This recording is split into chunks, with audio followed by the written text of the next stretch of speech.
এই রান্নাটা হয়ে গেলেই সবাইকে ডেকে খেতে বসিয়ে দেবো বৌমা। আচ্ছা মা, ঠিক আছে। মা, ও মা,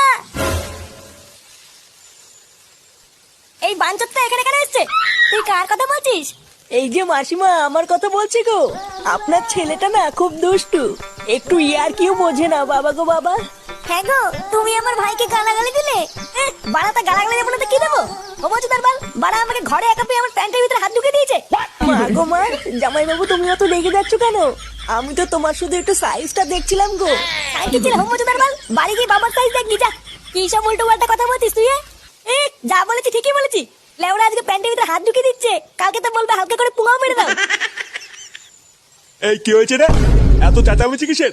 দেখুন না মেশামশাই, মা গো মা, আপনার ছেলে একটু ইয়ার কিউ বোঝে না। ওটাই আর কি ছিল বাঞ্চদ? দেখেছেন তো কিভাবে বলছে।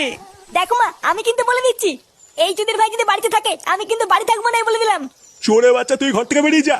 আমরা কোনো কাজকর্মের বেলায় নেই, কোনো রোজগার পাতি নেই, আবার বড় বড় কথা। ও বাড়া, মায়ের থেকে মাসির দরদ বেশি, তাই তো? বাড়া এখন তো দেখছি আমার থেকে এই বাড়িতে হোমোচোদার দাম বেশি। লেওরা যেদিন এই হোমোচোদাটা তোমার ধুতির ভিতরে হাত ঢুকিয়ে নেয়ানারি করবে সেদিন বুঝবা বালের এই বাড়িতে আমার কোনো দামই নেই।